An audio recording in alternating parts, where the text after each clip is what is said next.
Hi guys, as many of you know who watch the channel, I am a big fan of Sony cameras. They are my daily drivers, as the kids like to say on the YouTubes. I got an A7IV, FX30, A7III, ZV-E10, and more. I love the Sony cameras very much, but there is one annoying trait that they all share, and it has to do with the white balance in the custom modes, and I will show you the way I work around it. It is not perfect, but it's better than nothing, so let's talk about it.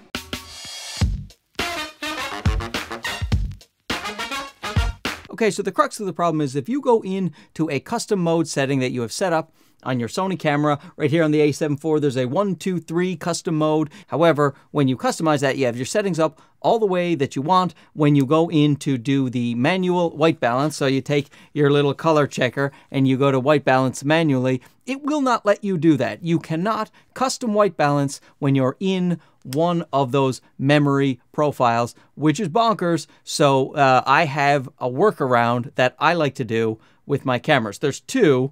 The first one is probably the better one, but not available on all Sony cameras. Okay, first let me show you the problem here. I will go into Memory Recall 1. Sorry about the shaking. I am on a little tiny Manfrotto tripod that is not suitable for this. And now if I try to get my custom white balance here, I go down to my custom white balance and I want to make it, and you say set.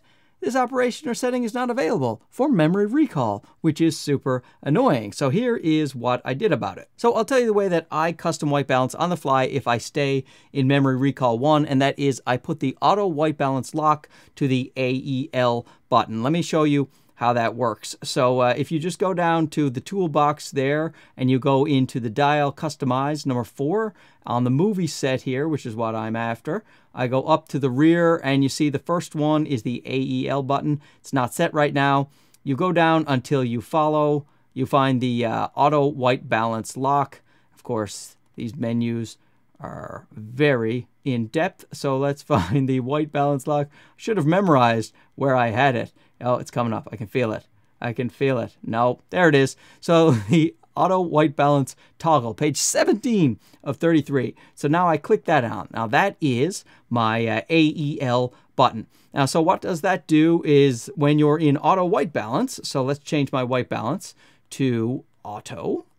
So now when I'm in auto white balance, I don't want to stay in auto white balance when I'm got my custom settings, because the white balance will change unless you lock the white balance. So I will lock the white balance. I'll take my gray card, I'll put it up to the screen right there, and then I will press my AEL. Now you see on the bottom right hand corner, AWBL, that means it's locked. And so the white balance is not going to change now that I have locked it. So this white balance, now if I move to a location, I can continue to do that, changing the white balance with the card right there. So it is a way to custom white balance. It's a workaround. Now, if you have a camera that does not have the auto white balance lock, like the little ZV-E10, I wish they would add that. Sony, please add that in a firmware update. So some of the Sony cameras don't have the auto white balance lock function. What you do in that case, the best thing I find to do is just to go into any other mode and set your custom white balance, read what the Kelvin is, remember it, and then put it back in